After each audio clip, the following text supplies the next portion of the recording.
உரிமை வணங்குகிறேன். தாங்கள் எனக்கு வாழ்த்துக்களை தந்தரல வேண்டும் சுவாமி. தென்புலத்தில் மண்மணியாம் தமிழர்கள் தேவா அமர்தத்தை என் செவிக்கு பார்த்து என் புலன்மகளை இன்பக்கீரங்கள் வாடி அன்பாக வரவேற்று பண்பாக வரவேற்ற ஆருணங்கை குமரக்கணவனின் துணையுடன் அமரர்கள் போற்றும் நிலையுடன் நீ வாழ்க, உன் குலம் வாழ்க வாழ்க என்று வாழ்த்தி ஆகாயத்தில் வந்து கொண்டிருக்கின்ற இரவு என்று சொல்லப்பட்ட கதிரவனின் ஒளிவிஞ்சி ஆவரணங்களை அணிந்துள்ள நீ என் வருகையை கேள்விப்பட்ட மாத்திரத்தில் பரம் விட்டு இறங்கி ஓடி வந்து என்னை சுற்றி வரம் வந்து வணங்குகின்ற காட்சியை நான் பார்க்கும் போது இங்கே வள்ளியாக நடிக்கும் அருமை சகோதரி அன்பக்கா மல்லியாதேவி அவர்களுக்கு விழா கமிட்டி சார்பாக பொன்னாடை அமைக்கப்படுகிறார்கள். மற்றும் இங்கே நாதகான பேரரசாக விட்டுக் கொண்டிருக்கும் பூவந்தியைச் சேர்ந்த அன்பண்ணன் மணிவண்ணன் அவர்களுக்கும் விழா கமிட்டி சார்பாக பொன்னாடை அமைக்கப்படுகிறார்கள். இங்கே பப்புனாக நடித்த ராக்கெட் ராஜா அவர்களுக்கும் விழா பொன்னாடை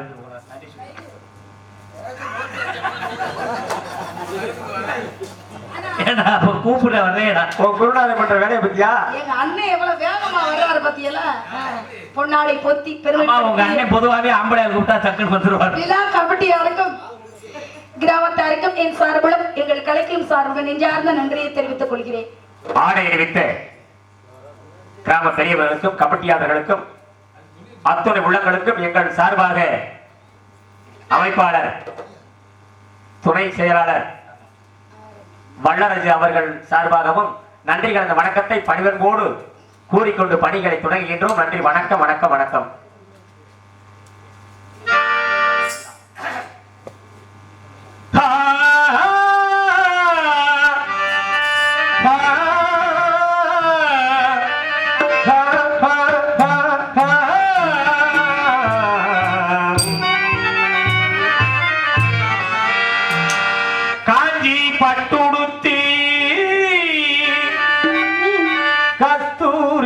பொட்டு வச்சு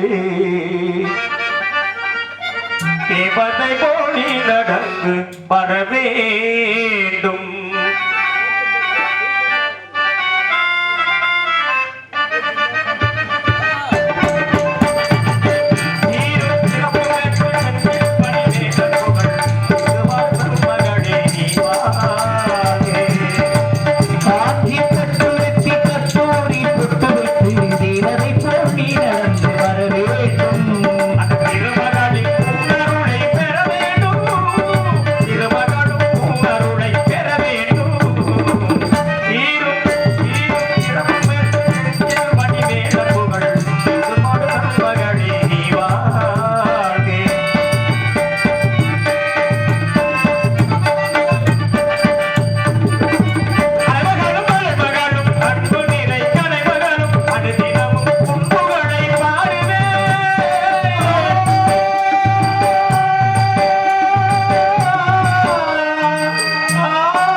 அறிவு என்பதற்கு அம்மா மனமாக உள்ள இடத்தில் தோன்ற தோன்ற தோன்ற நல்ல ஊற்று என்று வெறிக்கிடை காணலாம்.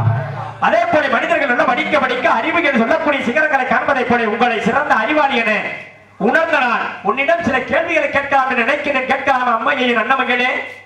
கேள்விகள் பிறப்பதெல்லாம் பகுத்தறிவை வளர்ப்பதற்காக. ஏனென்ற கேள்வி இந்த உலகத்துல வாழ்க்கையே கிடையாது அல்லவா? அப்படின்ற தன்மைக்கு முதல்ல கேள்வியை பாடுறாங்க.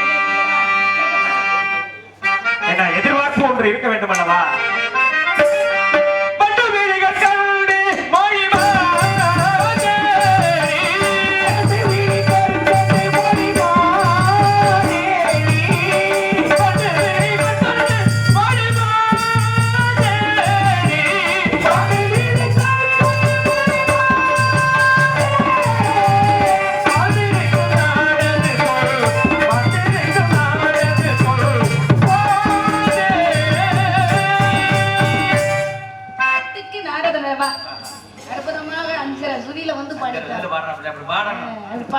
அப்பதான் கேட்கறதுக்கு இனிமையாக இருக்கும். இருந்தாலும் முறையான பாடலை முறையோடு கேட்டதுனால நானும் பாடலில் பதில் கொள்ள வேண்டும்ல.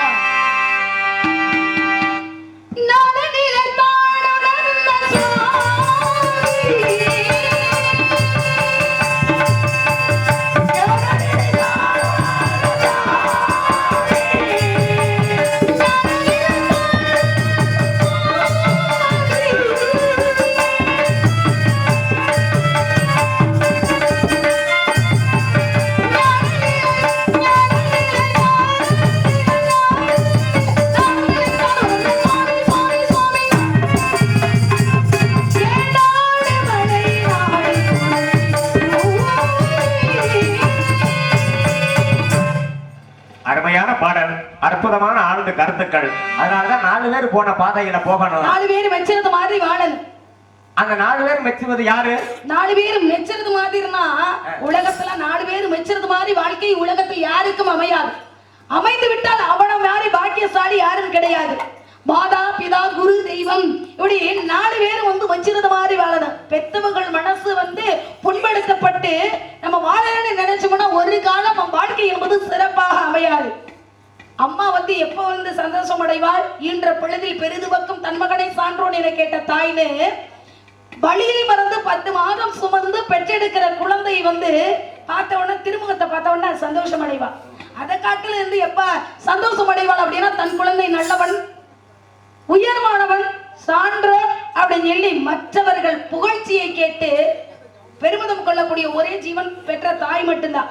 அதற்கடுத்து தந்தையாகப்பட்டவர், அப்புறம் கற்றுக் கொடுக்கக்கூடிய ஆசிரியர், 4வது இடத்துலதான் தெய்வத்தை வச்சிருக்காங்க. இப்ப இந்த 4 பேர் மெச்சுறது மாதிரி வாழணும் அப்படின்னு இருக்காங்கல்ல, இதுதான் 4 பேர் மெச்சுறது மாதிரி. இப்ப 4 பேர் போன பாதைனா என்ன? 63 நாயன்மார்கள் வந்து அன்பர் சுந்தரர், திரு ஞானசம்பந்தர், மாணிக்க வாசகர் என்று போற்றக்கூடிய அந்த 4 அந்த புறவர்களுக்குத்தான் சிவனாகப்பட்டவர் ஆன்மீக ரீதி என்று சொல்லக்கூடிய பாதையை அடியெடுத்து கொடுத்த காரணத்தினால்தான் அந்த 4 பேர் சென்ற பாதையிலே மனிதனும் ஆன்மீக ரீதி என்ற பாதையிலே கடைபிடிக்க வேண்டும் என்ற காரணத்தினால்தான் 4 பேருக்கு சமமாக இந்த 4 பேரும் இங்க அமர்ந்திருக்கிறாங்க என்றால் அவர்கள் வழி பாதையில தான் நாமளும் செல்ல வேண்டும். அப்படி என்பதற்காகத்தான் சிறப்பு அங்க ஒப்பிட்டாங்க. 4 பேர் போன பாதையிலே போக வேண்டும். அப்பதான் திருஞான சம்பந்தர் கையில தான் கொடுத்திருக்கிறாங்க ஞானம் என்ற ஒரு வேதாளம் பாதாளம். அந்த தாளத்தை கொடுத்தது யாரு? சக்தியாகப்பட்டவன் கொடுத்தாங்க. அப்ப அந்த தாள கணக்கோடு இருக்க வேண்டும் என்ற காரணத்தினாலதான் அந்த 4 பேர் போன பாதையிலே போக வேண்டும் என்ற காரணத்தினாலதான் இந்த இடத்துல வந்து தவத்துக்கு, தமிழுக்கு, குணத்திற்கு, சமத்திற்கு, சகலத்திற்கு, அதே நேரத்துல வந்து வச்சவங்க வழி தெரிஞ்சவங்க, பசி வந்தால் அத்து பறந்து போய்விடும், வறண்ட நிலத்திற்கு தண்ணீர் தேவை, வீட்டிற்கு வெளிச்சம் தான் தேவை, வடிவமான உலகிற்கு நீதி என்பது தேவை, பண்ணிற்கு தண்ணீருக்கு இசை, பெண்ணிற்கு ஒழுக்கம், அதிலும் ஒரு பருவம் அடைந்த பெண்ணுக்கு பாதுகாப்பு என்பது தேவை. பாதுகாப்பு இருந்தால் போதுமா? பாதுகாப்பு இல்லை என்றால் நல்லா இருக்குமா? இப்ப ஒரு பண்ட சிவத்தை நோக்கி எரிஞ்சோம்னா வருது, பந்தாகப்பட்டது கைக்கு வரணும். அதே பண்ட ஒரு சேத்தை நோக்கி எரிஞ்சோம்னா, சேத்துல போய் எரிஞ்சோம்னா பக்கத்துல நின்னு எரிஞ்சோம்னா சேத்துல போய் பந்து வந்து மூழ்கிடும். ஆனா பக்கத்துல நிக்கிறவங்க மேலும் வந்து நாரி போயிரும். என்ன சேரு மூழ்கிறோம், மூழ்கின கணத்துல சேரு நம்மளை நோக்கி வந்துடும். சேத்துலதான் இருக்குது செந்தாமரை மலர். இருந்தாலும் சேர் என்பது வந்து சாக்கடை எல்லாம் நிறைந்திருக்கக்கூடிய ஒரு அசுத்தமான நீர் அல்லவா? அந்த நீரில போய் பக்கத்துல நின்றுகிட்டு பந்தம் எறிஞ்சோம்னா நம்ம மேல அந்த சேதாகப்பட்டதை வந்து தெளித்திரும்ல. அதனாலதான் சித்திரமும் கைப்பழக்கம், செத்தபடி நாவின் பழக்கம், வைத்தவர் கல்வி மனப்பழக்கம், நட்பும் தையமும் குறையும் பிறவை குணம்டான இந்த பிறவை குணத்துக்கு மட்டை வச்சு கட்டினால நிக்கவே நிக்காது. இருவினை சேராத ஊழ்வினை காரணமாக ஒவ்வொரு மனிதனும் வந்து கிரகாதி பலனை அனுபவித்தே ஆக வேண்டும் அல்லவா? அந்த மாதிரிதான் இன்னாருக்கு இன்னாரு என்று எழுதி வைத்தவன் மூடன் கிடையாது அப்படின்றது மாதிரி குழந்தை வந்து எல்லாரும் பெற்றெடுக்கிறது மாதிரிதான் 10 மாசம் தாயாகப்பட்டவை பெற்றெடுக்கிறார். 4 பிள்ளைங்க பெற்றெடுத்தாலும் 4 பிள்ளைக்கு வந்து தாய்ப்பாலை ஒழுங்காதான் கொடுப்பாங்க, ஒழுங்காதான் அன்பையும் வந்து செலுத்துவாங்க. ஆனா ஒவ்வொரு பிள்ளையும் ஒவ்வொரு வித்தியாசமா இருக்கும். ஏன் அவங்க என்ன பாசம் கொடுக்கறத தவறிட்டாங்களா? கிடையாது. அதுதான் பிறவி என்பது. 30 பேரை வந்து செய்தது பின்னாடி விளைந்தே ஆக வேண்டும். அப்ப முன்னாடி செஞ்ச பாவ புண்ணிய கணக்கின் பிரகாரம் தான் மனிதனுக்கு வந்து பிறவி என்பது கிடைக்குது அல்லவா? படைப்பு என்பது என்ன தெரியுமா? என்ன? பிரம்மன் வந்து பிரம்மதண்டத்தை வந்து உச்சரிக்கும் நேர கால நேரங்கள் இருக்கின்றது. அந்த நேர காலத்தை பொறுத்து தான் கருவில் வந்து ஒரு சிசு உருவாகக்கூடிய நிறவே தாரணியில் ஒரு தாய் எத்தனை குழந்தைகளை பெற்றெடுத்தாலும் நிறவேறு குணவேறு மனவேறு அப்படி பிறக்கிறதுனால என்ன ஒரு தகப்பனுக்கு பிறக்கிற குழந்தை. ஆனா ஒரு ஒரு குழந்தை உயரமா இருக்கு, ஒரு குழந்தை குட்டையா இருக்கு, ஒரு குழந்தை சிகப்பா இருக்கு, ஒரு குழந்தை வந்து கருப்பா இருக்கு, ஒரு குழந்தை ஒத்த கால் இல்லாம இருக்கு, ஒரு குழந்தை ஒத்த பக்கம் மூக்கு இல்லாம இருக்கு. ஆனா ஒரு இந்திரியத்துக்கு பிறந்த குழந்தை தானே. ஆனா மழை நீர் என்பது வந்து ஒரே நீர் தான். ஆனா மழை நீராகப்பட்ட விழுகிற நிலத்தை பொறுத்து வந்து நிறம் மாறுகிறது அல்லவா. சாக்கடையில விழுகிற நீர் சாக்கடையாக மாறுகிறது, சமுத்திரத்துல விழுகிற நீர் வந்து உப்பாக மாறுகிறது, நல்ல குளங்களில் விழுகிற நீர் தூய நீராக மாறுகிறது. இப்படி தூசு துப்பட்டையில இருக்கக்கூடிய ஒரு இடத்துல விழுந்துச்சுன்னா அந்த தண்ணிக்கு எப்படி தன்மை அப்படின்னு சொல்லி தண்ணீர் என்பது ஒண்ணுதான், விழுகிற இடத்தை பொறுத்து தான் நிறம் என்பது மாறுகிறது அல்லவா. அந்த மாதிரி தான் மனிதனுடைய பிறவி என்பதும்.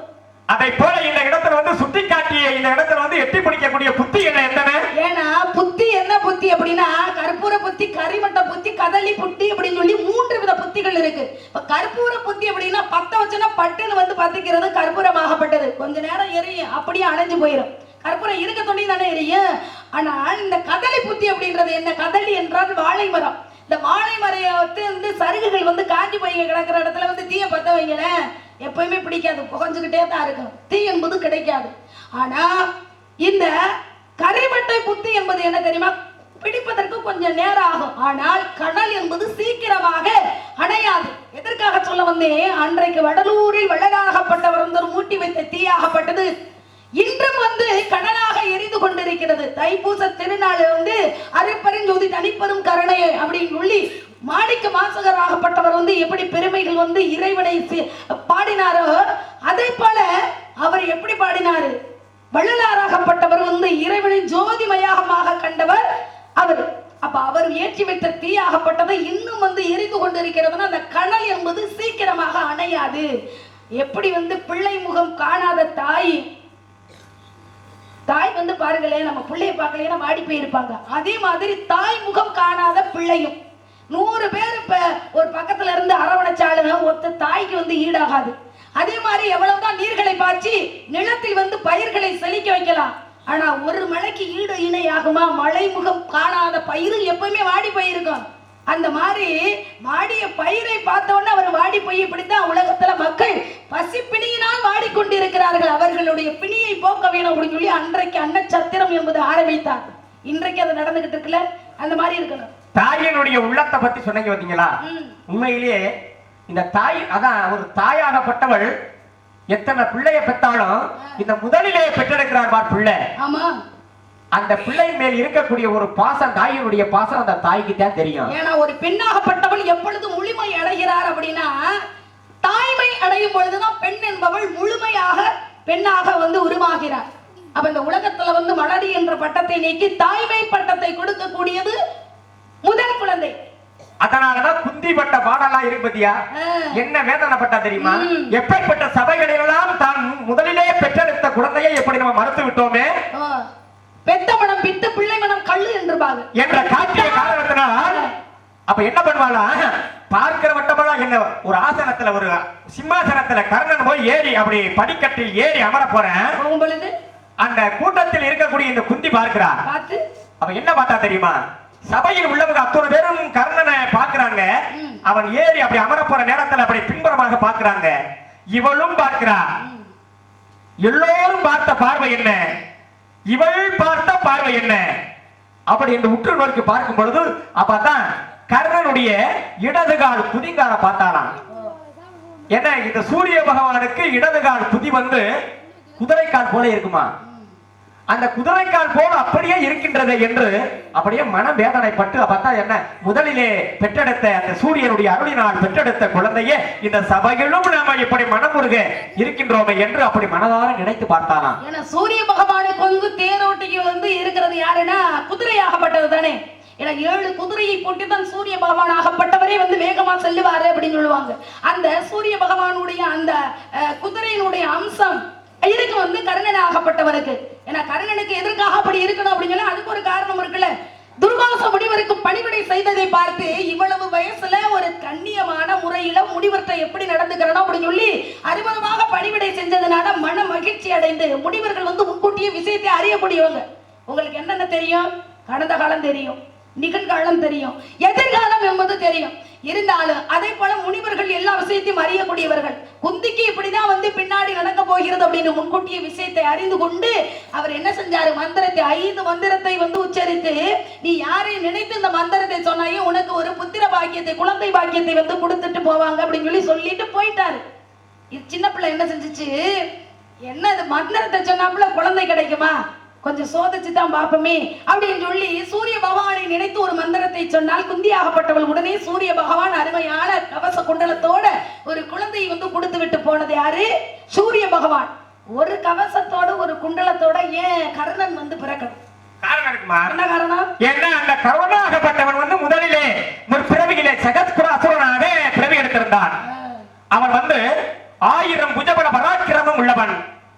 அவனை அழிக்கணும் அப்படின்னா நரனும் நாராயணனும் 2 பேரும் சேர்ந்து, நாராயணன் 1 வருடம் தபம் பண்ற, நரன் அவனோடு சண்டை செய்து ஒரு கவசத்தை கிடைக்கிறான். அப்ப நரன் தபம் பண்ற, நாராயணன் சண்டை செய்து 1 வருடம் சண்டை செய்து ஒரு கவசத்தை அழிக்கிறான். இப்படி 999 கவசத்தை அறுத்து விடுகிறார்கள். 1000 அவன் வந்து தோல் புஜ பலம் பரப்படத்தவன்.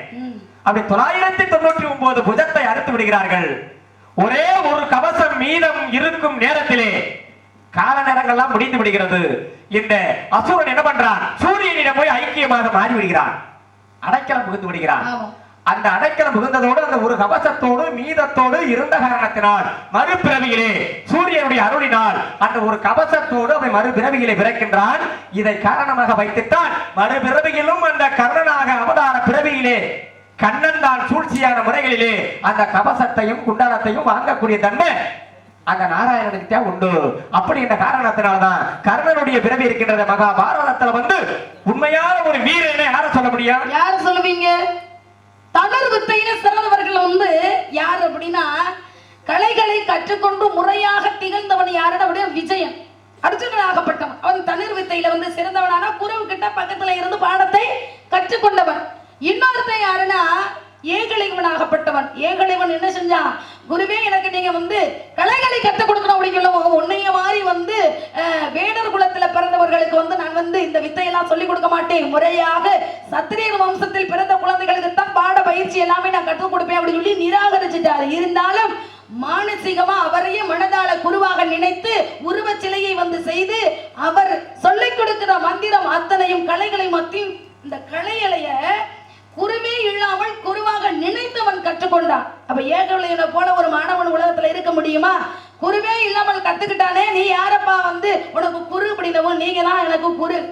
அப்ப குருவெல்லாம் ஏத்துக்கிறேன், குரு காணிக்கை என்பது நீ கொடுத்தியா அப்படின்னு கேட்க, குரு காணிக்கை இல்லையே, என் உயிரை கேட்டாலும் நான் தருவேன். என்ன கேட்கறீங்க அப்படின்னவும், உயிரெல்லாம் வேணாப்பா, உன்னுடைய பெரு விரலை மட்டும் வெட்டி கொடுத்து விட முடியும் உள்ளவன். ஏன்னா இடது கை இருக்கு வலது கை இருக்கு. அப்ப இடது கையுடைய பெருவிரலை வந்து துரோணாச்சாரியார் கேட்டாரா, இல்ல வலது கை பெருவிரலை துரோணாச்சாரியார் கேட்டாரா அப்படின்னு ஒரு காரணம் இருக்குல்ல. கேட்டாதான் கிடக்கிறதெல்லாம் கிடக்கிறது, கரவனை தூக்கி என் மனையில வைன்றது மாதிரி. என்ன கணக்கு?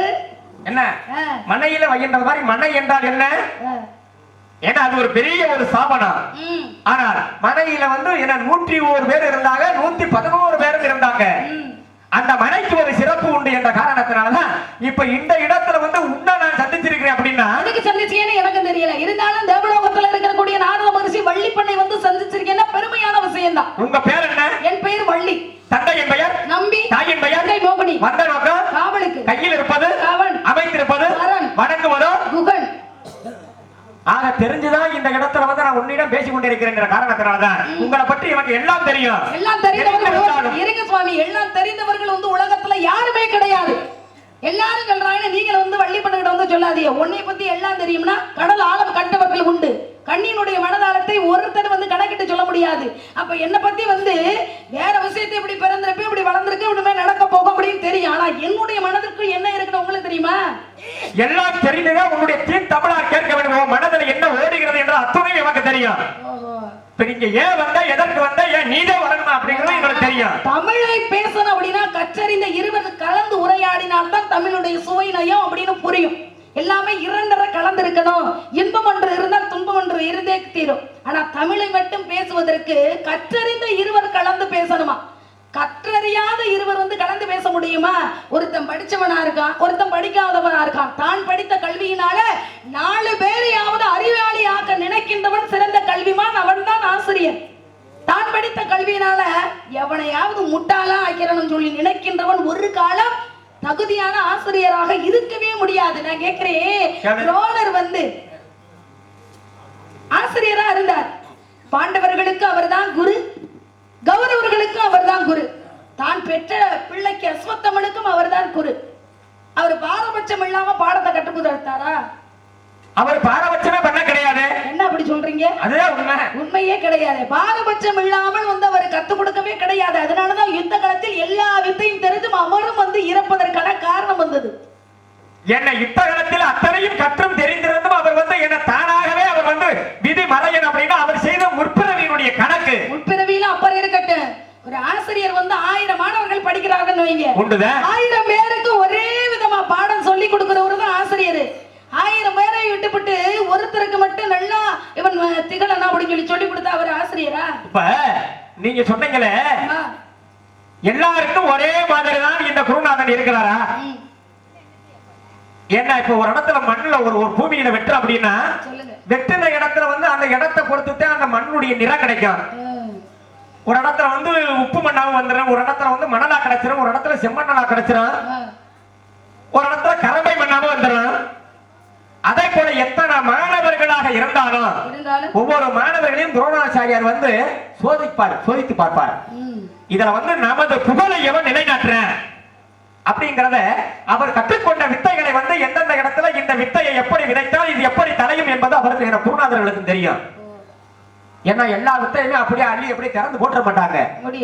அதே போலதான் கற்றாரை கற்றார் காமருவதை போல என்ற இந்த தமிழர் 2 சபையில ஒரு சபையில 2 பேரு பேச்சு ஆரம்பிக்கலாம் அப்படின்னு 2 புலவன் போட்டிக்கிட்டான் ஒரு சபையில. பேச்சு வந்து ஆரம்பிச்சா வந்து புலமைக்குத்தான் போட்டி நடந்தது தொல் சபையில. அன்றைக்கு உள்ள காலங்கள்ல மன்னர்கள் ஆட்சியில, ஏன்னா மன்னருடைய ஆட்சியில போய் வந்து அவையில எல்லாரும் மன்னர் மந்திரி புலவர்கள் அத்தனை பேரும் வீட்டிருப்பாங்க. அங்க வந்து போட்டி யாருக்கு நடந்தது? புலவர்கள் மத்தியிலே போட்டி நடக்குமா. அப்ப இவன் திறமையானவனா இவன் திறமையானவனா சொல்லி போட்டி நடந்தது. ஆனா இன்னைக்கு எல்லாம் அப்படியே போட்டி நடக்குது. போட்டின்ற இடத்துக்கு வேற. அப்ப இந்த சபைக்கு போறாங்க 2 புலவன் அமரும் பொழுது சபை மரியாதை வெத்திலை பார்த்து முறையோடு போட்ட பிறகு அதுல 2 புலவனுக்கு உள்நோக்கம் என்ன தெரியுமா? என்ன நோக்கம்? எப்படியும் தமிழை வெல்ல வேண்டும், இவனை நம்ம எப்படியாவது வெல்ல வேண்டும், செய்ய வேண்டும். அந்த 2 புலவனுமே ஒருவனுக்கு ஒருவன் நினைச்சுக்கிட்டு இருக்காங்க. அப்ப 2 புலவனும் முதல்ல அப்படி நினைத்து மனதார நினைத்து சபையில அமர்ந்து அந்த வெத்திலை வாங்க தாம்பூலம் தரிக்கிறாங்க.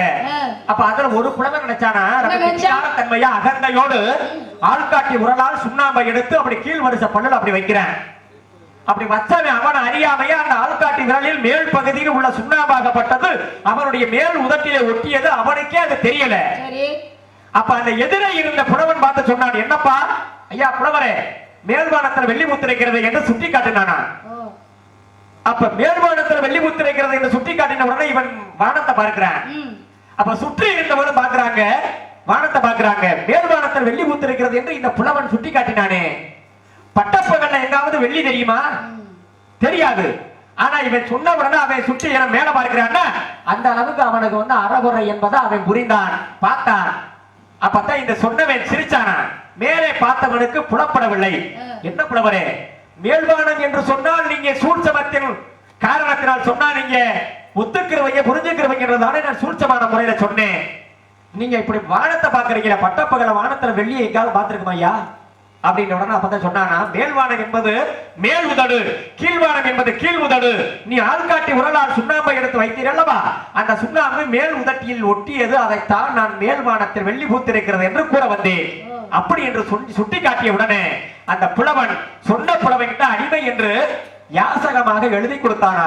இந்த தமிழை கரை கண்ட புலவனுடைய தொல்காப்பிய காவியம் எப்படி சபை அரங்கேற்றம் நடந்தது பத்தியா, அதை போல இந்த இடத்துல கற்றாரை கற்றார் காமுறுவதை போல இந்த இடத்துல வந்தது. உமக்கு இவருக்கு வந்தது வழக்கு. அந்த வழக்கு கிழக்கு வெளுத்தாலும் போயிடக்கூடாது என்ற காரணத்தினாலதான் நம்ம வந்து ஒப்பு அப்படின்னு சொல்லி அப்ப சொன்னது மாதிரி குறிப்பிடக்கூடிய செயல் வந்து இருக்கணும்.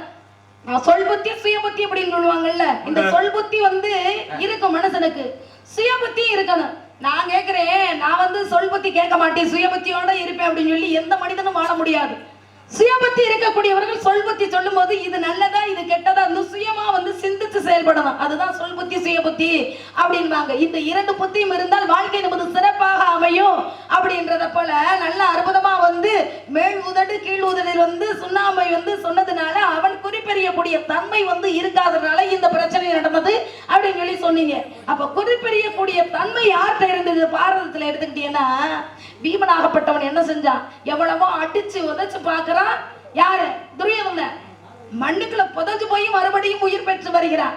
அவனை கொல்லவே முடியல. என்ன காரணம்? அதுக்கு ஒரு காரணம் இருக்கு. என் உடம்பெல்லாம் வஜ்ரமாக மாறிவிட்டது அல்லவா? தாயினுடைய பார்வைப்பட்டு வஜ்ரமாக உடம்பெல்லாம் மாறிடுச்சு. எந்த ஆயுதத்தை வைத்தும் அவனை அழிக்க முடியாது. காந்தாரியுடைய பார்வைக்கு அப்படி ஒரு தன்மை, வஜ்ரத்தன்மை. எல்லா இடத்துலயும் அடிச்சு பார்க்கறான், முடியல. சோர்வாகி போயிட்டான் பீமனே. அப்பதான் கிருஷ்ணனாகப்பட்டவர் என்ன சொன்னாரு? பீமா, நீயே பாரதத்தில் செய்த யுத்தத்துல நீ தாண்டா ஜெயிக்க போறேன்னு சொல்லி துடையை தட்டி காட்டினாராம்.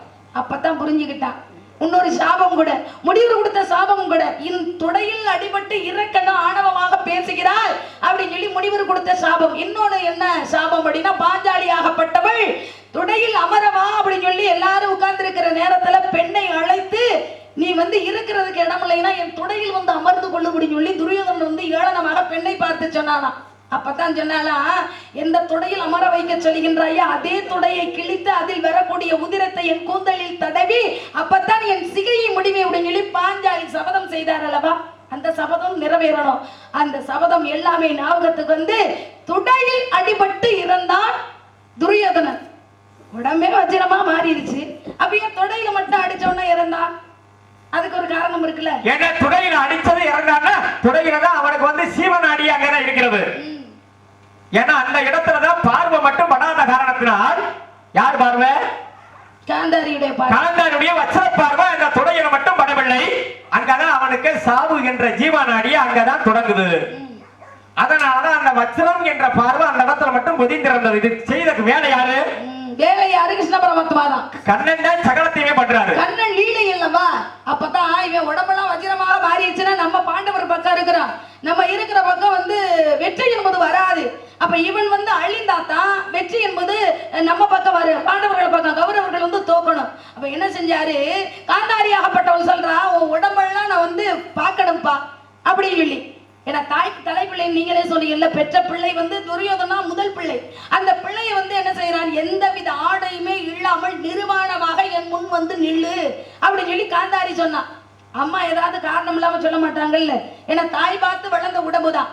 தாய் பார்க்கறதுனால ஒரு பிரச்சனையும் கிடையாது. அப்போ ஒரு அறைக்கிற போறான், ஆடைகள் எல்லாம் அவிழ்த்து வச்சுட்டு திகம்பரரா, அதாவது நிர்வாணமாக வருதான் துரியோதனன். வர்ற நேரத்துல அப்படியே உச்சியில் இருந்து அப்படியே பார்த்து கொண்டு வருகிறார் காந்தாரி ஆகப்பட்டவள். ஒவ்வொரு பாகங்களும் வஜ்ரமாக மாறுது. கண்ணன் பாக்குறான், சே இப்படி மாறிடுச்சுன்னா ஒண்ணும் பண்ண முடியாது அப்படின்னு சொல்லி 101 பிள்ளையாக பிறந்தவள் துச்சலையாகப்பட்டவள் பொம்பளை பிள்ளை. அப்ப இந்த பொம்பளை பிள்ளையாக உருமாறி அண்ணா அப்படின்னு குரல் கொடுக்க, யாரு? கிருஷ்ணன் தான் துச்சலையை போல குரல் கொடுத்தாலாம். கொடுத்த உடனே தங்கச்சி வர்றாளே, வாக்கப்பட்டு போன புள்ள வருது. அந்த நேரத்துல நம்ம நிர்வாணமா போனா அண்ணனுக்கு ஏதாவது கிறுக்கு பிடிச்சிருச்சோ பித்து பிடிச்சிருச்சோ நினைச்சிட கூடாது, மானமும் போய்விடும் அப்படின்னு சொல்லி என்ன செஞ்சாரா, பக்கத்துல இருந்த ஒரு வாழை இலையை எடுத்து அப்படியே கட்டிக்கிட்டார். எதை? தன் மானத்தை பாதுகாக்கணும் அப்படின்னு பிறப்பு உறுப்பை துடையில கட்டிக்கிறாரு. அப்போ உடம்பெல்லாம் வஜ்ரமாக மாறியது. துடை பாகங்களும் அந்த பிறப்பு உறுப்பு மட்டும் என்ன செய்யுது? வஜ்ரமாக மாறல. அப்படி மாறாத காரணத்தினாலதான் துடையில் அடிபட்டு இருந்தார் யாரு? துரியோதனன். இதுக்கு காரணகர்த்தா யாரு? அந்த பரந்தாமன். பரந்தாமன் கண்ணன் இல்லை என்ன கதை ஏது? அதனாலதான் பாரத வீரர்கள் எல்லாம் சில வீரர்கள் நீ பெரியாளா நான் பெரியாளா என்று சூரபத்மன் பலமும் துளையாத வாணி நிலமும் கீசகனின் கனதையும் தக்கணிகளிலும் அவரவர்கள் ஆணவத்தால் அழிந்தவன்றோ மாரனை கண்ணால் எரித்த வரவழித்த வடிவேலா போல் வயலேறும் குகனே என்று சதகம் பாடிய பெரியவர்கள் எல்லாம் உண்டு.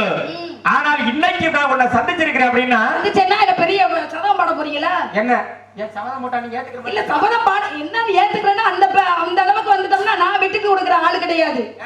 என்ன பேசணும் வந்திருக்கீங்க? அப்ப நீங்க என்ன பேசினாலும் நீங்க தொட்டு பேசுவீங்க. நீங்க ஏதாவது பேசுவீங்களா தொட்டு பேசுற அளவுல? இல்ல தொட்டு பேசுற அளவுக்கு நீங்க அந்த அளவுக்கு உங்களுக்கு ரொம்ப கெட்டியா உண்டா? ஏங்க கெட்டியா மனுஷனுக்கு நம்பிக்கை இருக்கணும். நாளைக்கு பழம் தும்பிக்கையில் மனிதனுக்கு பழம் நம்பிக்கை. நம்பினார் கடுவதில்லை 4 வரிகள் தீர்ப்பு அப்படின்னு இருக்காங்க. என்னதான் நீங்க பேச போறீங்கன்னு நானா புள்ளி வச்சா கோலம் போடணும். அப்படியா? கோடு போட்டா ரோடு போடணும். அதுதான் நல்லா இருக்கும். இப்ப அருமையான கருத்து. எதற்கும் ஒரு நம்பிக்கை வேண்டும். அந்த நம்பிக்கை வந்து முதலில யாருக்கு கிடைத்தது? தும்பிக்கையானுக்கு. சாக துணிந்தவனுக்கு சமுத்திரமும் முழங்கால் அளவு. சமுத்திரம் எவ்வளவு பெருசு, அதுவே வந்து அவன் துணிஞ்சு போயிட்டான்னா முழங்கால் அளவு தான் தெரியுமா அவனுக்கு. அந்த மாதிரி துணிச்சலா வந்துட்ட முயற்சி திருவினையாக்கும். முயற்சி செய், முடியாதது ஒண்ணுமே கிடையாது. முயற்சியே இல்லாமல் முடங்கி கிடந்தால் அவனை போல மூடன் ஒருத்தன் கிடையாது. இந்த உலகத்துல முழு முதல் கடவுள் யார சொல்வாங்க? அதான் முழு முதல் கடவுள் யாருன்னா இன்னைக்கு நடக்கக்கூடிய விநாயக பெருமானுக்கு வந்து கும்பாபிஷேகம் நடத்துறாங்கல்ல, அவர் தான் முதல் கடவுள். அவரைத்தான் விநாயக பெருமான் தான் முழு முதல் கடவுள். ஆமாம். அவருக்கு முதலிலே தோப்பு கரணம் போட்டது யாரு? தோப்பு கரணம் போட்டது யாரு அப்படின்னா அது ஒரு கால கணக்கு இருக்குது. முதலிலே போட்டது யாருன்றதே கணக்கு நான் கேட்கிறது. என்ன ஏன், என்ன காரணம்? என்ன காரணம்னு ஏன் திருப்ப கூடாது. சரி, ஏதோ ஒரு வகையில போகுது அப்படின்னு பார்த்தா சரி, என்ன இந்த முதலிலே விநாயகரை பார்த்து தோப்பு கரணம் போட்டது யாரு?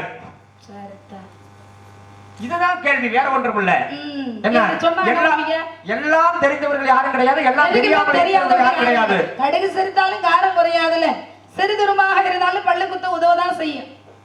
அதே போலதான் என்ன முதலிலே தோப்பு கரணம் போட்டதுன்னா இந்த உலகத்துல வந்து மகாபாரதத்துல வந்து பெரிய வீரர் யாரு? அந்த பரந்தாமே. அவன் பட்ட பாடு இருக்கு, பெரும் பாடு. யார்கிட்ட? அவர்கிட்ட பட்ட பாடு. அவர்தான் முதலிலே இந்த உலகத்துல தோப்பு கரணம் போட்டதே அவர்கிட்ட. ஏன் அவரை வந்து அந்த பாடுபடுத்தணும்? ஏன்னா அவர் சக்கரை வந்து கையில் இருந்த சக்கரை வந்து பதறி தரையிலே விழுகிறது. அப்படி விழுந்த சக்கரத்தை விநாயகர் என்ன பண்றார்? அவரை எடுத்து நாவால வச்சுக்கிறாரு. அப்படி வைத்த உடனே அந்த சக்கரத்தை இவர் மீட்ட முடியவில்லை. அப்ப அவர் நாவால் எடுத்து வைக்கக்கூடிய நேரத்துல வந்து விநாயகன் வந்து குழந்தை பருவம். அப்ப இந்த சக்கரத்தை விளையாட்டு தன்மையில அந்த வாயிலை கவ்வி விளையாடி கொண்டிருக்கிறார். பார்த்தான், அடடா மருமகனே இந்த சக்கரத்தை குடப்பா. அது இப்படி சின்ன பிள்ளைல கொடுக்காதுல்ல. பார்த்தான், இந்த சக்கரத்தை எப்படியாவது மீட்ட வேண்டுமே அப்படின்றது என்னென்னமோ முயற்சிகளை நாம் செய்து பார்க்கிறார் கண்ணன் பரந்தாமன். முடியவில்லை. அப்பதான் குழந்தைக்கு விளையாட்டு காட்டுகிறார். இங்க பாரு, என்ன பாரு, ஏன் எடுத்து பாரு அப்படின்னு கைய காட்டுறாரு, காலை காட்டுறாரு, என்னென்னமோ செய்கிறேன் என்றார். முடியல. அப்பதான் விளையாட்டு தன்மையாக அவர் தோப்பு கரணமெல்லாம் போட்டு விளையாட்டு காமிக்கிறார். விளையாட்டாகத்தான் மகாவிஷ்ணு வந்து அன்னைக்கு வந்து விநாயக பெருமானிடம் அப்படி தோப்பு கரணம் போட்ட உடனே இதை பார்த்து குறுநகையாக சிரித்தவுடனே வாயில் இருந்த சக்கரமாகப்பட்ட திகட சக்கரம் செம்மொழி அப்படி என்று ஓட்டக்கூடிய அந்த சக்கரமாகப்பட்டது வாயில் இருந்து கவ்வக்குடியை வாயில் இருந்த கீழே தரையில விழுகிறது. அப்படி விழக்கூடிய நேரத்தில் அந்த சக்கரத்தை அப்பத்தான் அவர் மகாவிஷ்ணு கையில எடுத்தாராம். அவர்தான் மகாவிஷ்ணு தான் இந்த உலகத்துல விநாயகரை முதலிலே பார்த்து தோப்பு கரணம் போட்டது. பிறகுதான் அகசியம் போட்டேன், அது வேற. ஆகையினாலதான் இப்படி எல்லாம் சில குறுக்கீடுகள் இருந்த காரணத்தினாலதான் இந்த இடத்துல நீங்க வந்து மாணிக்கவள்ளி, செண்பகவள்ளி, வைடூரியவள்ளி, நவரத்னவள்ளி, கோமேதகவள்ளி, புஷ்பராகவள்ளி, உலகத்துல பலவிதமான வள்ளிகளை நாம் இருந்தாலும் ஆனா இந்த வள்ளியிடம் நான் இவ்வளவு நேரம் ஏன் நின்று பேசணும் அப்படிங்கிறது எனது அவா. எதுக்காக வந்து நின்று பேசணும்னு என்ன உங்களுக்கு ஆசை? என்ன ஆசை இல்லாம வருவேனா? ஆகையினால உங்க காரண பேர் ஆசையை பற்றற்றவர்களா அல்லவா நீங்க? ஆசையே இல்லாதவர், முற்றும் திறந்தவர் நீங்க. இருந்தாலும் பேச விட்டு பார்க்கணும் அப்படின்ற ஒரு ஆசை. காரண பேர் வந்து கடகவேங்கி பூங்குருத்தி என்று சொல்லக்கூடிய பேரு. இப்ப வச்சவங்க தான் எடுக்கணும், வழி தெரிஞ்சவங்க போகணும் இருந்து உலக சொல்லு வழக்கம். அது ஏன் சொன்னாங்க? அது காரணம் இல்லாம சொல்லியிருக்க மாட்டாங்க. வச்சவங்க தான் எடுக்கணும் அப்படின்னா குந்தியாகப்பட்டவள் தன் பேழையில் வந்து குழந்தையை விடுகின்ற பொழுது தான் வைத்திருந்த அணிந்திருந்த ஆடையை வந்து சுத்தி விட்டா. யாருமே தொட முடியாத ஆடையை வந்து கர்ணன் நீதாப்பா நான் பெற்றெடுத்த பிள்ளை அப்படின்னு சொல்லி குந்தி வந்து சொல்லுகின்ற பொழுது எல்லாரும் என்னை வந்து பிள்ளை வந்து அங்க தேசத்து அரசன் ஆயிட்டேன், பொன் பொருளுக்கு ஆசைப்பட்டு எல்லாரும் வந்து சொன்னாங்க. அவங்க எல்லாம் வந்து நான் ஒரு பொருளை கொடுத்தேன், பக்கத்துல வரக்கூட முடியல. ஆனா நான் அந்த பொருளை கொடுக்கிறேன், நீங்க தாயின்னு சொல்றீங்க, எங்க அதை தொட்டு பாருங்க அப்படின்னு வேகமா ஓடி போய் அந்த குந்தியாகப்பட்டவள் தான் வைத்த ஆடையை எடுத்து அரவணைச்சுக்கிட்டாளாம். அடலாகப்பட்ட தாக்குன அத்தனை பேரையும் வந்து குந்திய ஒண்ணுமே பண்ணல. ஏன்னா குந்தி தானே ஆடையை வந்து வைத்தால் அப்ப வச்சவதான் அந்த ஆடையை எடுக்க முடியும். வழி தெரிஞ்சாதான் வந்து செல்ல முடியும்னா எந்த வழி? குந்தி வந்து வஸ்திரத்தை வச்சா எதுல வச்சா? பேழை, குழந்தையை சுத்தி பேழை என்ற பெட்டியிலே வைத்தார். ஏன்னா பேழை என்ற பெட்டியிலே வந்து வஸ்திரத்தை வைத்து குழந்தையை வச்சால, அந்த குழந்தையை வைக்கும் பொழுது குழந்தைக்கு பேர் என்ன? பிறக்கும் பொழுதே கர்ணன் பேரா? இல்ல இல்ல, நல்லா படிச்சிருக்கிறீங்க, பரவாயில்ல. ஆகையினாலதான் சில பேர் என்ன பிறக்கும் பொழுதே கர்ணன் தான் அப்படின்ட்டு. அது எப்படி கர்ணன்? ஒரு முனிவர்கள் வைத்ததுனாலதான் அதுக்கு கர்ணன் அப்படின்னு சொல்லி, கர்ணன் அப்படின்ற வள்ளல் படைத்ததுனால, ஏன்னா கையை தட்டி முனிவர்கள் வாப்பா அப்படின்னு சொல்லி கூப்பிட, அவங்க ஏதோ கேட்கிறாங்கன்னு சொல்லி தான் அணிந்திருந்த அந்த தலையில பிறக்கும் போதே கவச குண்டெல்லாம் எல்லாத்தோட தானே பிறந்தாரு. அந்த சின்ன குழந்தை என்ன செஞ்சு அப்படியே எடுத்து கையில கொடுத்துச்சான். அப்ப எதுக்குமே அறியாத பருவத்துல கூட கொடுக்கக்கூடிய எண்ணம் அவனுக்கு பிறந்ததுன்னா, கர்ணனை போல வள்ளலை போல இருக்கக்கூடியவனியம் அப்படின்னு சொல்லி கர்ணன் அப்படின்னு சொல்லி அவர்கள் தான் பேர் வச்சாங்க. நான் பிறந்தவுடன் அந்த பேர் வைக்கவே கிடையாது. அப்ப வழி தெரிஞ்சவங்க போனது யாரு? சீதையை ராவணன் கடத்தி செல்கிறான். அவன் தொட்டு தூக்குறானா, தொடாம பேத்து போனானா? அது பர்ணசாலையோட பெயர்த்து எடுத்து போனார் அப்படின்னு சொல்லி யாரு எழுதுறது? கம்பனாகப்பட்டவர் அப்படி எழுதியிருக்கிறார். ஆனா முதல்ல வடமொழியில வால்மீகி முனிவராகப்பட்டவர் எப்படி எழுதியிருக்கிறார் தெரியுமா? அதாவது சீதை பிராட்டியை அப்படியே கபடக்குள்ள கொடுத்து அப்படியே தூக்கிட்டு போனாராம். சீதை சாதாரண பெண்மணியா, பக்கத்துல யாருமே நெருங்க முடியாது, இருந்தாலும் அப்படி எழுதியிருக்கிறாங்க. ஏன்னா கற்பனை எட்டாத தத்துவமாகத்தான் இருக்கிறது. கவிஞர்களுக்கு கற்பனை தான் அழகு அப்படின்வாங்கல்ல, அவருக்கு கற்பனை கிட்டது மாதிரி அவர் எழுதினாரு. ஆனா தமிழுடைய நாகரிகத்தை முன்வைத்து கம்பனாகப்பட்டவன் கம்ப ராமாயணத்தை எழுதுகின்ற பொழுது பர்ணசாலையோட பெயர்த்து எடுத்து போனான் ராவணேஸ்வரன்.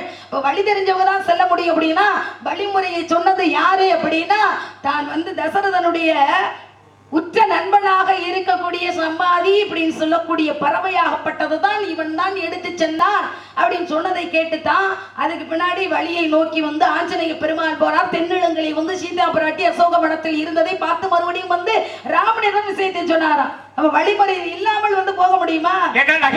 சித்தை கற்று உணர்ந்தது யாருன்னா அனுமன். அவன் தான் சமுத்திரத்தை கடந்து செல்லக்கூடிய தகுதி அவனுக்கு தான் உண்டு என்பதை இதை சுட்டி காட்டியது யாரு? பூமி தோன்றுவதற்கு 3.25 நாளிகைக்கு முதலில் தோன்றப்பட்ட சாம்பவான் அனுமனுக்கு ஞாபகப்படுத்திய காரணத்தினால் அவன் தாண்டி சென்றான். சீதையை கண்டேன், சீதை என்று கண்டு சொன்னான். அதனால படி தெரிஞ்சவங்க போக முடியும் என்பது இது ராமாயணம்.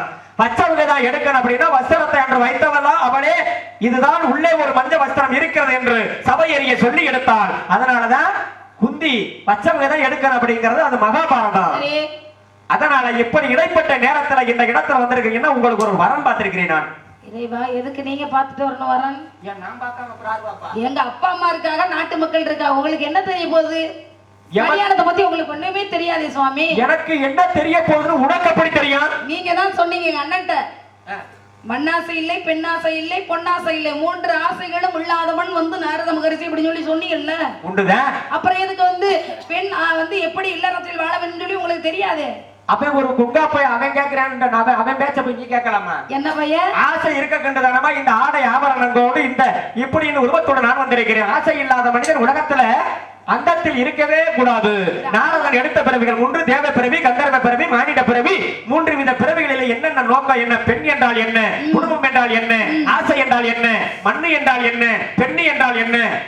எல்லாத்தையும் கெட்ட பெண் ஞானி ஆகிற போல பட்டு எல்லாத்தையும் அனுபவித்த பின்னாடி நீங்க பச்சட்டு இருக்கிறீங்க. ஒரு விஷயம் தெரியுமா சுவாமி? இந்த மலர்கள் எல்லாம் என்ன தெரியுமா? அது வாடா மலரா என்ன? எழுத்து, சொல், பொருள், அணி, யாப்பு அப்படின்னு 5 இலக்கணங்களை குறிக்கக்கூடியது. ஏன்னா இலக்கணம் அப்படின்ற ஒரு பயிர் வளர இலக்கியம் என்ற வேலி தேவை அப்படின்னு சொல்லுவாங்க. இலக்கணமும் இலக்கியமும் இருந்தா தான் சிறப்பாக இருக்கும். அதே போல ஆணுடைய தன்மை என்ன, பெண்ணுடைய தன்மை என்ன என்று அறிவதற்காகத்தான் எடுத்த பிறகுதான் நாரதனுடைய வேலையை. சரி, ஏன்னா அதை விட்டு கொண்டு உங்களுக்கு என்ன தெரியும் அப்படின்னு என்ன பத்தி நீங்க பார்த்து நான் கேட்டேன் என்ன தெரியும்னு. அப்படிலாம் நான் கேட்க மாட்டேன் சுவாமி. யார்கிட்ட எப்படி பேசணும் எனக்கு தெரியும். உங்களுக்கு என்ன தெரியும் சொல்லி 3 காலமும் அறிந்தவர், 18 புராணத்துல வரக்கூடியவர், இதிகாசங்கள் தெரிந்தவர், அத்தனை விஷயம் தெரிந்த உங்களை பார்த்து உங்களுக்கு என்ன தெரியும் அப்படின்னு சொன்னா அது அப்படிலாம் நல்லா இருக்காது. இல்ல, நீங்க 18 புராணமும் தொட்டு பேசக்கூடிய அளவுக்கு ரொம்ப ரொம்ப மானசீகமான சீடா உள்ள பெண்ணாருன்னா நீங்க ஒரு ஆள்தான். பத்ம புராணம், விஷ்ணு புராணம், பாகவத புராணம், நாரதர் புராணம், மார்க்கண்டேய புராணம், அக்னி புராணம், மதஸ்த புராணம், கருண புராணம், லிங்க புராணம், கூர்ம புராணம், இப்படி புராணங்களை எந்த புராணத்தை தொட்டாலும் அந்த புராணத்தை தொட்டு பேசுவீங்க. 18 புராணத்துல நாரதர் வர்றாரோ அப்படின்னு ஒரு கேள்விக்குறி இருக்கு. ஒரு புராணத்துல நாரதரே வர மாட்டாரு. அக்னி புராணத்தில் வர மாட்டாரு, சூரிய புராணத்தில் வர மாட்டாரு. அது உப புராணம் 18 அப்படி இருக்குது. ஆகையினால அவர் வர்றாரு, வராம போறாரு. பிரம்மனாகப்பட்டவர் எத்தனை லோகத்துல எத்தனை பிரம்மா இருக்கிறாரு, எத்தனை லோகத்துல எத்தனை பிரம்மான் இருந்தாலும் பிரம்மன் என்பவர் ஒருவர் தானே. அதாவது பிறவிகள் தனித்தனியாக இருக்கலாம். முருக கடவுளுக்கு 6 முகங்கள் இருக்கு, 6 குழந்தையாக மாறினார். பிறவி என்பது ஒருத்தர். முருக தான் குறிக்கும். உண்டுதான். அது மாதிரி பிரம்மலோகத்துல வந்து எத்தனை உலகத்திலே மாறி மாறி வந்து பிரம்மனாக இருந்தாலும் பிரம்மன் என்பவர் ஒருவர் தான். மகாவிஷ்ணு என்பது படைப்புக்கு ஒருத்தர், அழிப்பதற்கு ஒருத்தர், காப்பதற்கு ஒருத்தர். படைப்பு தொழிலை வந்து செய்யக்கூடியவர் யாருன்னா உன் தந்தையாகப்பட்ட பிரம்மதேவன். அதர்மத்தை அழியக்கூடிய தெய்வமாக இருக்கக்கூடியவர் தென்னாடுடைய சிவனை போற்றி எண்ணாற்று வரைக்கும் இறைவா போற்றி சிவனாகப்பட்டவர் எந்த இடத்துல அதர்மம் தலை தோங்குகின்றதோ அங்கெல்லாம் அதர்மத்தை அழைப்பதற்காகவே அவர் இருக்கிறார். காக்கக்கூடியவர் யாருன்னா எல்லா ஜீவராசிகளும் இந்த உலகத்துல பாதுகாக்கணும் அப்படின்றதுக்காக வந்து இருக்கக்கூடியவர் தான் பார்க்கடலில் பள்ளி கொள்ளக்கூடிய பரந்தாமன் மகாவிஷ்ணு. அப்ப அவர் ஒருதான். அடுத்தடுத்து வந்து பிறவிகள்ல வந்து மாறிக்கிட்டு இருக்கலாமே ஒழிச்சு மகாவிஷ்ணு என்பவர் வந்து ஒருவர் தான். அந்த மாதிரி இருக்கு கணக்குல. இப்ப சக்திக்கு என்ன வாகனம்? சக்திக்கு என்ன வாகனம்னா சிம்ம வாகனம். சிவனுக்கு என்ன வாகனம்? சிவனுக்கு வந்து காளை வாகனம். மகாவிஷ்ணுக்கு என்ன வாகனம்? மகாவிஷ்ணுக்கு என்ன வாகனம்னா கருட வாகனம். பிரம்மதேவனுக்கு என்ன வாகனம்? அன்னப்பறவை தான் வாகனம். வேற என்ன வாகனம்? அதே நேரத்துல வந்து விநாயகர் பெருமானுக்கு என்ன வாகனம்? மூஞ்சிரு வாகனம். இப்ப எல்லாம் ஒவ்வொருத்தருக்கும் ஒவ்வொரு வாகனங்கள் இருக்கும் போது ஆமா நான் உனக்கு ஒரு வரம் பார்த்து வந்திருக்கிறேன். அந்த வரம் என்ன வாகனம் அப்படிங்கறத நான் ரத்தின சுருக்கமா சொல்றேன் கேளு. அப்படியா? வரன்னா வந்து மாப்பிள்ளை பார்த்துட்டு வந்திருக்கீங்க. மாப்பிள்ளை பேரை சொன்னீங்கன்னா பிடிச்சிருந்தா சம்மதம் சொல்லலாம். என்ன சரியா? பிடிச்சிருக்கான்னு அங்கிட்டு திரும்பிக்கிட்டு நிக்கிறியம்மா. எனக்கு பிடிக்கல. இல்ல இந்த நேரத்துல கல்யாணம் பண்ண சொன்னா நல்லாவா இருக்கு? என் வேலை எதோ காவல் வேலை. காவல் வேலை செஞ்சுக்கிட்டு இருக்கும்போது கல்யாணம் பேரை சொன்னாலே எனக்கு பிடிக்காது. இல்ல நான் என்னமோ விபூதி எடுத்து உன் முதுகுல போட்டு போறது மாதிரி என் முதுவை காட்டுறே நீ. நான் கேக்குறேன், இந்த செவி என்பது ஒரு பக்கம் தான் கேட்கணும்னு அவசியம் இல்ல. எல்லா இடத்தையும் எல்லா இருக்கிற ஓசையும் வந்து திக்குகள் எட்டுனா மேல் திசை கீழ் திசை அப்படின்னு சொல்லி 10 திசைகள்ல இருந்து விடக்கூடிய சத்தத்தை, ஒளியை, நாதத்தை எல்லாத்தையும் கேட்கக்கூடிய ஒரே ஒரு உறுப்பு அப்படின்னா உடம்புல காது மட்டும் தானே. நான் எங்கிட்ட திரும்பிக்கிட்டு இருந்தாலும் நீங்க சொல்லக்கூடிய விஷயம் என் காதில் வந்து கேட்டுக்கிட்டே இருக்கும். ஆக நல்லா கேட்கணும். கேட்கவாங்க. அப்ப நல்லா கேட்கும்னா அப்ப நல்லா கேட்காம கேட்டுக்கிட்டு இருக்கேன். அழகு. என்ன நான் என்ன சொல்றேன் அப்படின்னா, வாய் ஒருத்த மாங்காய திங்கிறேன் அப்படின்னா அந்த மாங்காய் புளிச்ச மாங்காயா இல்ல வாய் புளிச்ச வாயான்ற தெரியாம போயிடக்கூடாது. அதே மாதிரி எதிர்காத்துல எச்சிய துப்புனா நம்ம மூஞ்சில தான் விழுகும்னு தெரியாம துப்ப கூடாதுல்ல. அது துப்புறவனை பொறுத்து இருக்கு. மண்ணாக்க பொறுத்துக்கிட்டு துப்புறேன்னா தான் நெஞ்சுக்கு தானே வரும். அதுக்கும் தெரியாம துப்புனா அப்படித்தான் இருக்கும். அந்த மாதிரி துப்புறவர்களை நீங்க பாத்திர கூடாது. துப்பு கட்டதானமா துப்பிக்கிட்டு தானே தெரியறாங்க. என்ன பண்றது? துப்பு கட்ட வந்து உப்பு கண்டத்தை போய் வந்து உத்திராட்ச காயாக போய் கம்முனானா. ஆமா ஆமா, தரங்கட்ட நாய்க்கு உரம் போட்ட வயல போய் மோந்து வச்சா என்னன்னு சொல்லி. ஏன்னா நாய்க்கு வந்து மோந்து பார்க்கக்கூடிய தன்மை தானே உண்டு. முகர்ச்சி அதை காட்டிலும் வந்து சுறுசுறுப்பா இருக்கக்கூடியது என்ன தெரியுமா? முகப்பர சக்தி அதிகமா இருக்கிறது எறும்பு. அதனாலதான் எறும்பு கிட்ட போய் சுறுசுறுப்பு நம்ம கத்துக்கிறோமா மனுஷன். அவ எறும்பு வந்து நம்ம சாப்பிடணும்னா ஒரு நேரம் தான் சாப்பிடுவான். ஆனா சாப்பிடக்கூடிய நேரத்துல உணவை வந்து சேமித்து இனிமே வரக்கூடிய மழை காலத்துக்கு உணவு வேணும் சொல்லி ஒரு நேரத்துல 2 வேளையா வந்து உணவை சேகரிக்குமா. அது மாதிரி சுறுசுறுப்பு தன்மை வேற எதுக்கிட்டயுமே கிடையாது. அப்ப அந்த எறும்புக்கு வந்து எத்தனை அறிவு? எறும்புக்கு ஊர்வன இனத்தை சேர்ந்ததுக்கு அப்படின்னா 3 அறிவு தான் இருக்குது. அதற்கு வந்து சிற்றறிவு, சிறிய அறிவு, உணரக்கூடிய அறிவு. ஆனா 6 அறிவு உள்ள மனிதர்கள் சாரை சாரையாக ஊறக்கூடிய வரிசையை ஊறக்கூடிய எறும்பை உழைச்சு விட்டோம்னா மறுபடியும் அது மோப்ப சக்தி இருக்கிறதுனால ஒன்று சேர்ந்து சார சாரையாக சென்று கொண்டே இருக்கும். அந்த மாதிரி உழைச்சு போயிட கூடாதுங்கிற காரணத்தினாலதான் உழைக்கிறதுக்கு தான் ரொம்ப பேர் தெரிஞ்சுக்கிட்டு இருக்காங்க. உழைக்க முடியுமா? இல்லம்மா, உழைக்க கூடாது. நல்ல உழைப்பை நாடி மனிதன் வந்து முன்னேறி செல்லணும். எதிரி என்பவன் என்ன செய்வானா? எதிர்க்கையே இருப்பான். துரோகி இருக்கிறவன் என்ன? துரோகி இருப்பவன் பக்கத்திலே இருப்பான். நான் கூட இருப்பேன் இருந்து குழி பறிப்பேன்னு சொல்லுவாங்கல்ல. துரோகி இருக்கிற இடத்துல குடி இருக்க கூடாது. எதிரி இருக்கிற இடத்துல குடி இருக்கணும். அப்பதான் நல்லது. அவனை காட்டிலும் ஒருபடி முன்னேறி செய்யணும் அப்படின்னு சொல்லி எதிரி நினைப்பான். துரோகி எப்படி முன்னேறின அவனை எப்படியாவது ஜாட்சி விடணும் அப்படின்னு சொல்லி நினைக்கின்றவன் துரோகி. உலகமே இன்னைக்கு அதுலதான் ஓடிக்கிட்டு இருக்கு. என்ன உன்னை அடையணும்னா உன்னை இழந்தாத்தான் அடைய முடியும். ஒருத்தரை காலி ஒண்ணாத்தே இன்னொரு இடத்த நம்ம அடைய இடத்த பிடிக்க முடியும். இன்னைக்கு ஊரு அது வேற விஷயம். துரோகம் பண்ணக்கூடாது. என்ன வாழ்க்கையே இன்னைக்கு அப்படித்தான் ஓடுது. ஆனா உன் வாழ்க்கையை வந்து ஒரு புதுமையான முறையில நான் கொண்டு சேர்க்கிறேன் நான் நினைக்கிறேன். உங்க அப்பா செய்யாத காரியத்தை உன்னை சேர்க்கிற இடத்துல சேர்த்து கண்முறையில பார்க்கிற இடத்துல பார்க்க வேண்டும் என்று ஒரு சித்துக்களுக்கெல்லாம் அப்பன் என்ற முறையில உனக்கு பார்த்து வந்த வரன் யாருன்றத சொல்றேன். யாரு சொல்லுங்க சீக்கிரம். குமரனுக்கு முறைமையுள்ள குமரினி கிழங்கு குழியினிலே கிடந்தெடுத்த தொட்டினி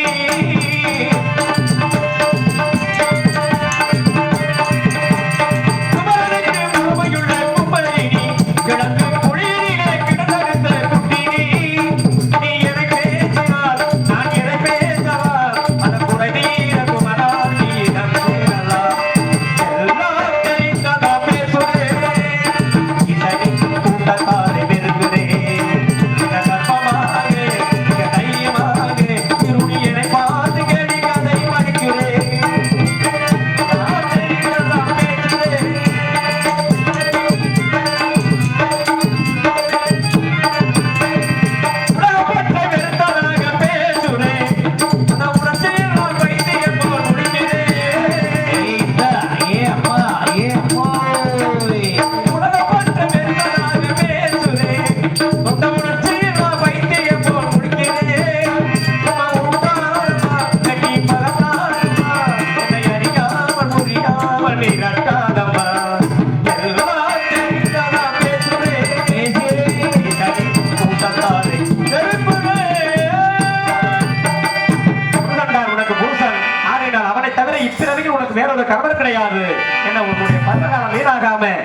என் பேச்ச கேட்டு அந்த அழகன் முருகன் அமர்ந்திருக்கு மயில் ஓரத்தில் உனக்கு கொஞ்சம் இடத்தை வச்சிருக்கிறான். அந்த மயில் மேல அமரக்கூடிய அம்சம் உனக்கு வந்தது எம்மாதிரி மனிதர்கள் எல்லாம் உன்னை பார்த்து வணங்கக்கூடிய தகுதி வந்த காரணத்தினால் அள்ளும் பயோகம் இல்லா மற்ற நீ விழுந்து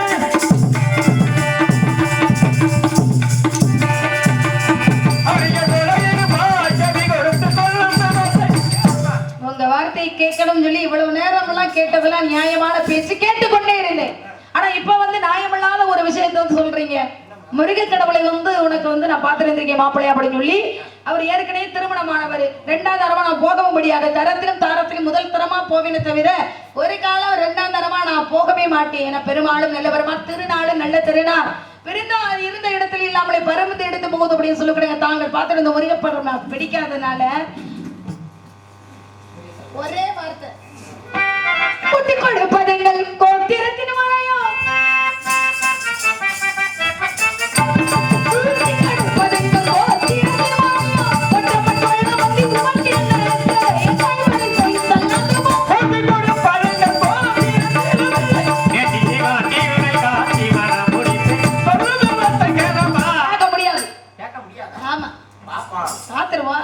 என்னட்ட வேணா உன் சம்பன் சாயலாம் பார்த்து வந்த முருகப்பெருமானினா உன்னுடைய அவ்வளவு பெரிய ஆளை பார்த்துட்டு வந்த முருகன்னா முருகனா இருந்தா எனக்கு என்ன அவரை நம்ம குட்டி முருகன் முருகனா இருந்த பகவான் பெரியவனா பக்தன் பெரியவனா பகவானை காட்டிலும் பக்தர்கள் தான் பெரியவர்கள். அப்பேற்பட்ட அந்த பகவானையும் சோதிக்கக்கூடிய தகுதி பக்தரையும் சோதிக்கக்கூடிய தகுதி அந்த பகவானுக்கு உண்டு என சொல்லுவாங்க. சோதனை கொடுப்பது சோதித்து பார்ப்பதும் கடவுளுடைய வேலை. ஆனா சோதனை கொடுப்பது இறைவனுடைய வேலையா இருந்தாலும் நல்லவர்களுக்கு என்னைக்குமே வந்து கடவுள் சோதிப்பாரு, கைவிட மாட்டாரு. கெட்டவர்களை சோதிக்கவே மாட்டாரு, கைவிட்டுருவாரு அப்படின்னு சொல்லுவாங்க. நல்லவர்களா இருக்க தொட்டிக்கு எந்த சோதனை எங்களுக்கு வராது, வந்தாலும் அது நன்மைக்கேன்னு சொல்லி ஏத்துக்கிறோம். ஆனா ஒரு விஷயம், உனக்கு நம்பிக்கையோடு இருந்தேன் நான். ஆனால் அந்த முருகன் கிருபா கடாட்சரத்தோடு என்ற வள்ளிக்கு திருமணம் எப்படி நடக்கும் சாமி? எப்ப பார்த்தாலும் முருகன் முருகன் சொல்லிக்கிட்டு இருக்காங்க.